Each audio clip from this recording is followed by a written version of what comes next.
Hello everyone, स्वागत है सभी लोगों का दूसरे पार्ट में। और हम लोग पिछली क्लासेस में परिमेय संख्या पढ़ रहे थे। अब यहाँ से हम लोग आगे बढ़ेंगे। एक ये क्वेश्चन मैंने आप लोगों को होमवर्क के रूप में दिया था, तो मैंने आप लोगों को कुछ ज़्यादा खास तो नहीं पढ़ाया था। अभी प्राकृत संख्याएं, पूर्ण संख्याएं, पूर्णांक और परिमेय संख्याएं के बारे में बताया था। और परिमेय संख्या के बहुत सारे एग्जाम्पल आपको बताए थे, और उसके बाद कुछ ऐसे एग्जाम्पल बताए थे जो कि परिमेय संख्याएं नहीं हैं। फिर मैंने एक ये अच्छी बात यहाँ पे बताई थी, और ये आपको होमवर्क मैंने दिया था कि ये बताना है कि ये परिमेय संख्या है कि नहीं है। ठीक है, ये परिमेय संख्या है कि नहीं है। इस क्वेश्चन को ना थोड़ा सा आप लोग किसी ऐसे व्यक्ति से पूछिएगा जो कि 10वीं पास कर चुका है, 12वीं में है, 11वीं में है, या 12वीं भी पास कर चुका है। उससे पूछना कि ये परिमेय है कि नहीं है, देखना वो क्या कहता है। ओके, कंपटीशन का सवाल है ये।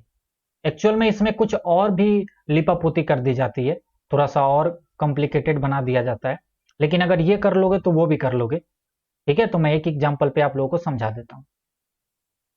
कई लोगों ने हो सकता है सही आंसर भी दिया हो। तो अभी तक जो भी पढ़ाया गया है उसको आप लोगों ने नोट डाउन किया होगा। मैं यही सोच रहा हूँ कि आप लोग अच्छे बच्चे हैं, बात मानने वाले बच्चे हैं, सुंदर बच्चे हैं। और अच्छे बच्चे, सुंदर बच्चे वो होते हैं जो कि अपने माँ बाप की और टीचर की बात माने, अपने बड़े भैया की बात माने। तो मैं आप लोगों का बड़ा भाई जैसा ही हूँ।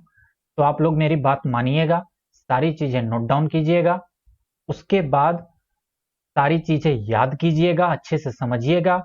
अगर कोई डाउट जाता है तो जब भी आपसे हमारी लाइव क्लास में मुलाकात हो वहां पूछिएगा। वरना पलट का अगर मैंने पूछ दिया किसी से कि जरा ये बताओ क्या होगा, वो बताओ क्या होगा, तो फिर समझ लो फिर प्रॉब्लम हो जाएगी।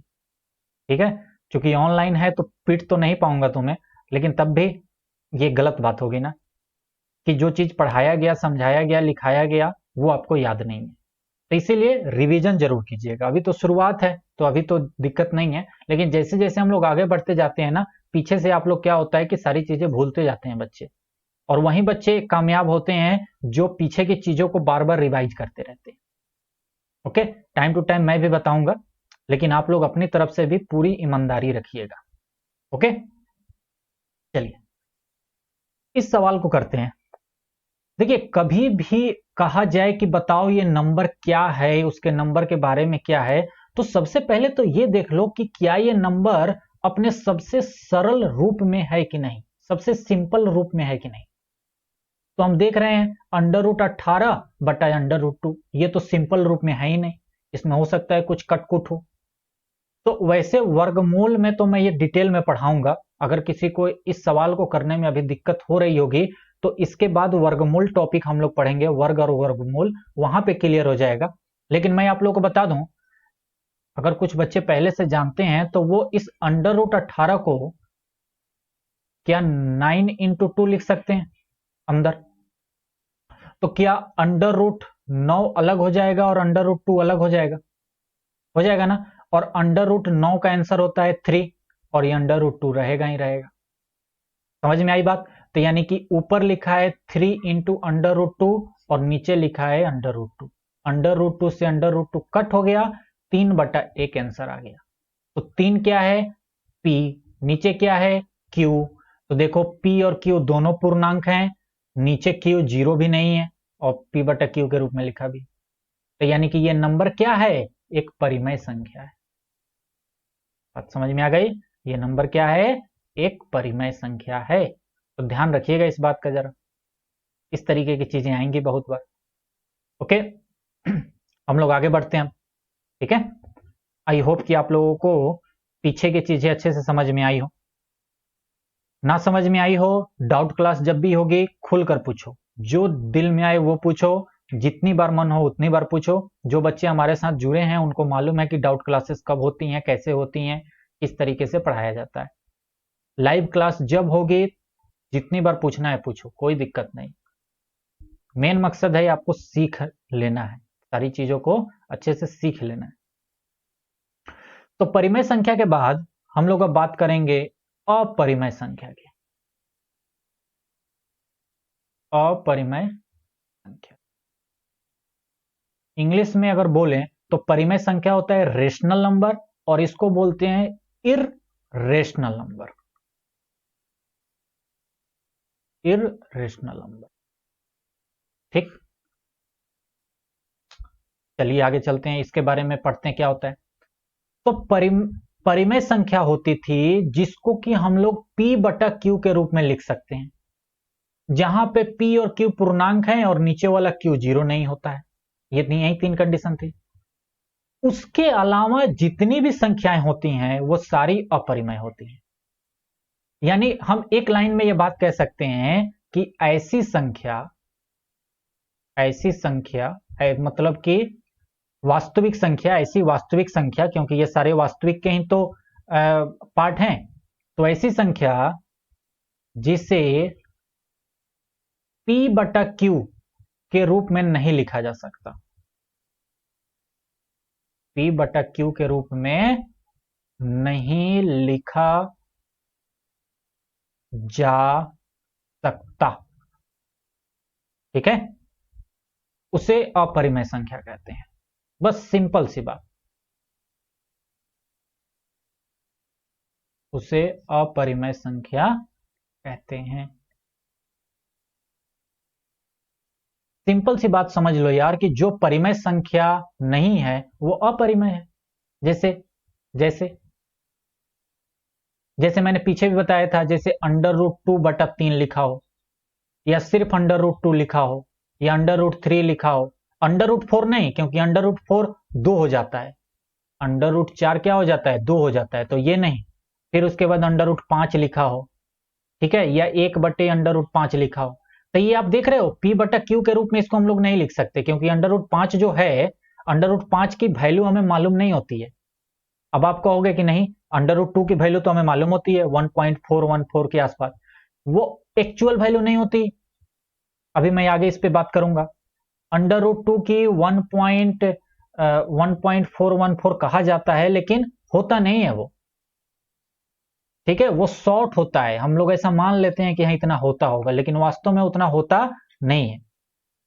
तो ये बात हम लोग आगे करेंगे। अभी तो फिलहाल बस इतना समझ लीजिए कि अपरिमेय संख्या हम उसे कहते हैं जिसे कि P बटा Q के रूप में नहीं लिखा जा सकता। मतलब ऊपर वाला नंबर और नीचे वाला नंबर कोई एक या दोनों पूर्णांक नहीं होंगे, ठीक है। तो आप यहां देख सकते हो, ऊपर वाला तो पूर्णांक है लेकिन नीचे वाला पूर्णांक नहीं है। यहां भी ऊपर वाला पूर्णांक है लेकिन नीचे वाला, ये ऊपर वाला पूर्णांक नहीं है, नीचे वाला पूर्णांक है। तो कहने का मतलब ये है कि इसको P बटा Q के रूप में हम नहीं लिख सकते, क्योंकि √2 की हमें एग्जैक्ट वैल्यू मालूम नहीं होती है क्या होता है। √3 की, √5 की हमें एक्यूरेट वैल्यू मालूम नहीं होती है, इसीलिए इसे P बटा Q के रूप में हम लोग नहीं लिख सकते। आप समझ में आई ना। तो अपरिमेय संख्या बस इतना ध्यान रखिएगा कि अंडर रूट वाली जो नंबर होगी वो अपरिमेय संख्या कहलाती है। क्लियर है। चलिए, तो अब एक हम लोग चार्ट बनाते हैं, एक छोटा सा चार्ट बनाते हैं, उसमें सारी बातें हम लोग वास्तविक संख्या के बारे में लिख लेते हैं। थोड़ा सा इससे आपको क्या होगा ना, क्लियर, आप लोगों को क्लियर सारी चीजें समझ में आएगी, क्लियरिटी आप लोगों को हो जाएगी, ठीक है। वास्तविक संख्या वास्तव में देखा जाए तो दो प्रकार की होती है, एक परिमेय संख्या और दूसरा अपरिमेय संख्या। मतलब जितने भी संख्या वास्तविक वाले हैं ना, उनको दो कैटेगरी में हम लोग बांट सकते हैं, एक परिमेय संख्या और एक अपरिमेय संख्या।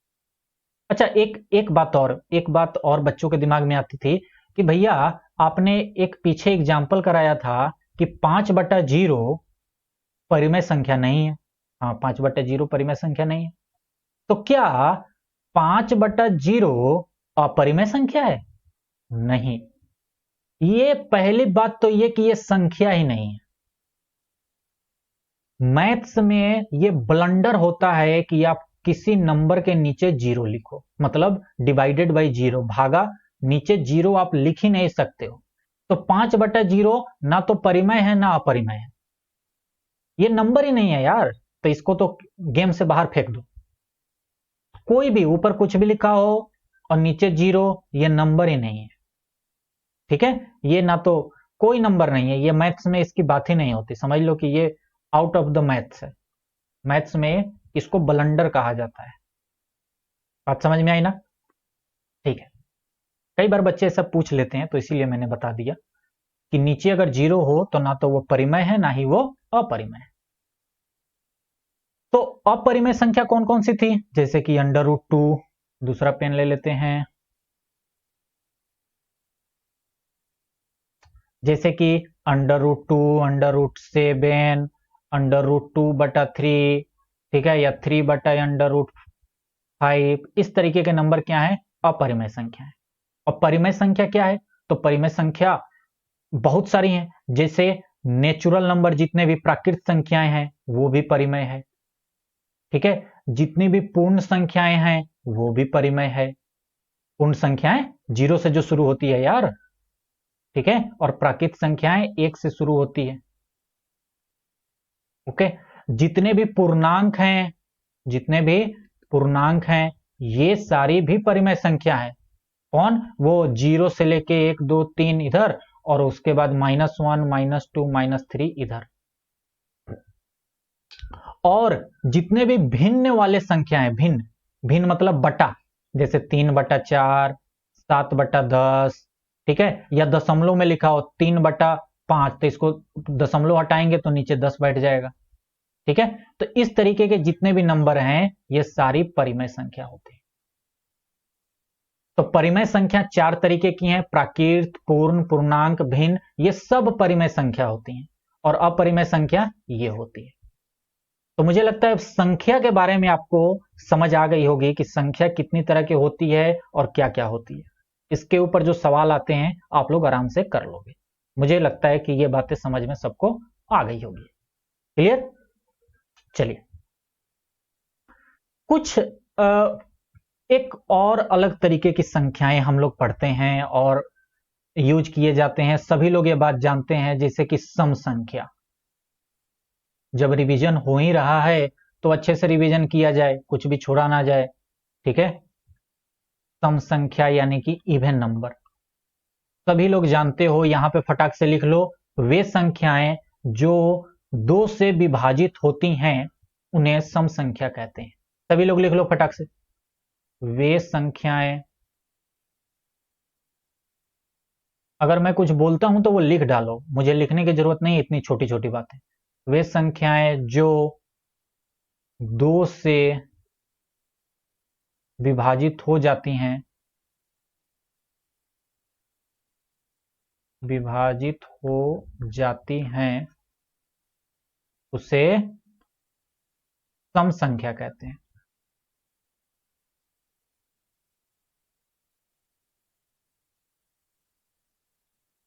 वैसी संख्याएं जो 2 से विभाजित हो जाती हैं। जैसे एग्जाम्पल की बात करें, जैसे में बात करें तो 2, 4, 6, 8, 10, 12, 14, ये सभी लोग आप लोग जानते हैं। ठीक है ना? विषम संख्या, सम के बाद क्या आता है? विषम। विषम बोलते हैं इसको, विषम तो नहीं बोलना चाहिए, विषम बोलते हैं। विषम संख्या यानी कि ऑड नंबर। लिख डालो सभी लोग, वे संख्याएं जो 2 से विभाजित नहीं होती हैं वो विषम संख्या कहलाती हैं। लिख डालो, वे संख्याएं जो 2 से विभाजित नहीं होती हैं उसे विषम संख्या कहते हैं। क्लियर? लिख लिया? ना लिख पाए हो तो वीडियो को रोक के लिख लेना, ज्यादा परेशान होने की जरूरत नहीं है। वे संख्याएं जो 2 से विभाजित ना हो सकती हैं, नहीं हो सकती हैं, उसे विषम संख्या कहते हैं। यानी जो 2 से विभाजित ना हो, कौन कौन सी है? 1, 3, 5, 7, 9, 11, ऐसे ही करके। क्लियर? तो ये सम संख्या और विषम संख्या आप लोग बचपन से जानते हो, ये चौथी पांचवी में पढ़ाई जाती है। एक संख्या और है, उसके बारे में बात कर लेते हैं, जिसे हम लोग कहते हैं अभाज्य संख्या। क्या कहते हैं? अभाज्य संख्या। इसको अभाज्य का एक नाम होता है रूढ़ संख्या, रूढ़ या असंयुक्त। ये भी नाम होता है, लेकिन ज्यादा अभाज्य संख्या हम लोग यूज करते हैं। इंग्लिश में हम लोग बोलते हैं प्राइम नंबर। क्या होता है ये? बहुत लोग इसको भी पहले से जानते होंगे। एक से बड़ी ऐसी संख्या, एक से बड़ी, नॉट एक को छोड़ के, एक से बड़ी ऐसी संख्या जो स्वयं और एक के अलावा किसी से विभाजित ना हो।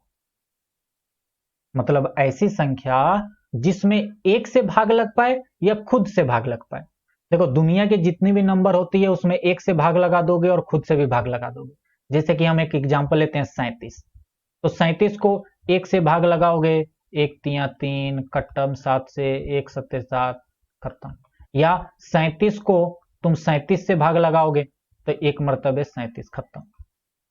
तो कोई भी नंबर हो यार, वो अपने से और एक से तो भाग लग ही जाएगा।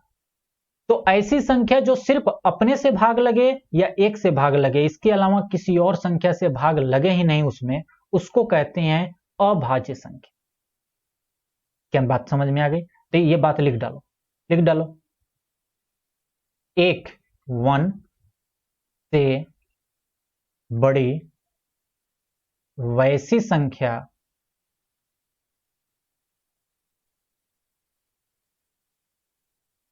एक से बड़ी वैसी संख्याएं जो स्वयं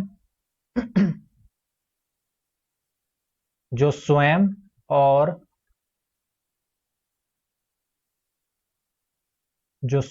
और एक के अतिरिक्त, एक के अतिरिक्त अन्य किसी भी संख्या से, अन्य किसी भी संख्या से विभाजित ना हो, विभाजित ना हो, उसे अभाज्य संख्या कहते हैं।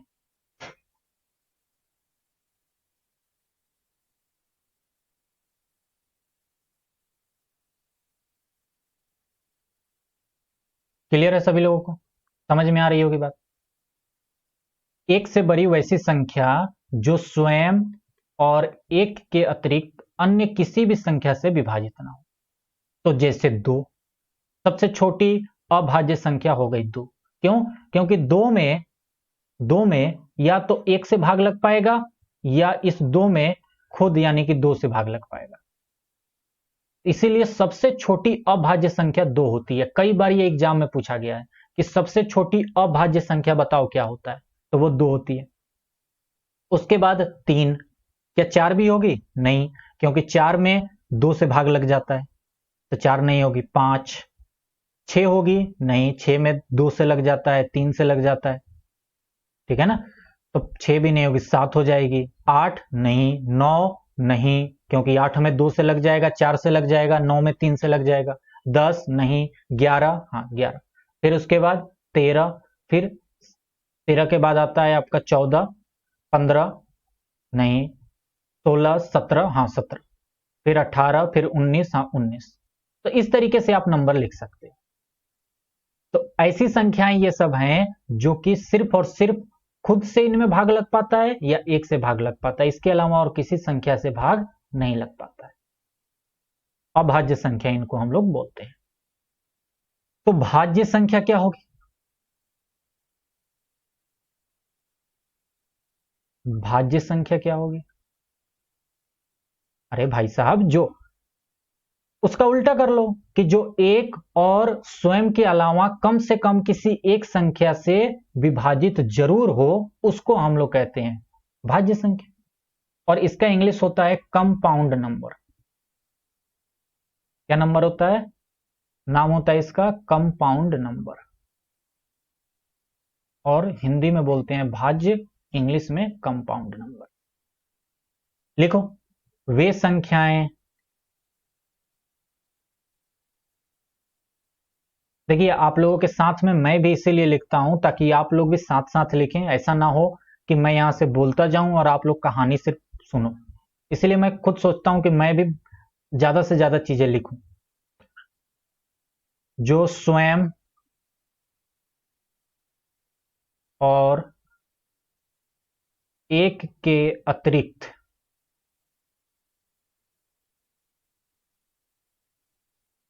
वे संख्याएं जो स्वयं और एक के अतिरिक्त कम से कम एक संख्या से विभाजित हो,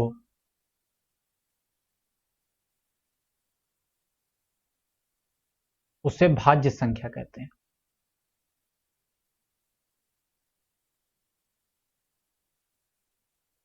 उसे भाज्य संख्या कहते हैं। क्लियर बात? तो वे संख्याएं जो स्वयं और एक के अतिरिक्त कम से कम एक संख्या से विभाजित हो, उसे भाज्य संख्या कहते हैं। उदाहरण जैसे जैसे एक को छोड़ के, एक को नहीं लेना है, ठीक है, एक को नहीं लेना है, एक को हटाओ, एक तो वैसे भी यहां नहीं होगा। दो नहीं, क्योंकि दो में सिर्फ दो से लगेगा वन और एक से लगेगा तीन नहीं। चार, हाँ चार, क्योंकि चार ऐसी संख्या है जिसमें एक से भी भाग लग जाएगा, चार से भी भाग लग जाएगा और दो से भी भाग लग जाएगा। तो हुआ ना, एक और अपने आप के अलावा दो से भी तो इसमें भाग लग रहा है ना, तो यानी कि ये भाज्य संख्या है।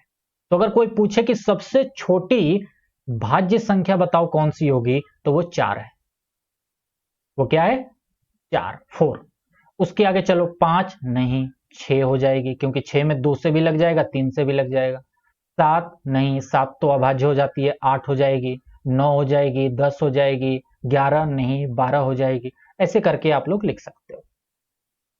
तो मुझे लगता है भाज्य संख्या और अभाज्य संख्या में आप लोगों को मालूम चल गया कि भाज्य संख्या वे संख्याएं हैं जो स्वयं और एक के अलावा कम से कम किसी एक संख्या से जरूर उसमें भाग लगे।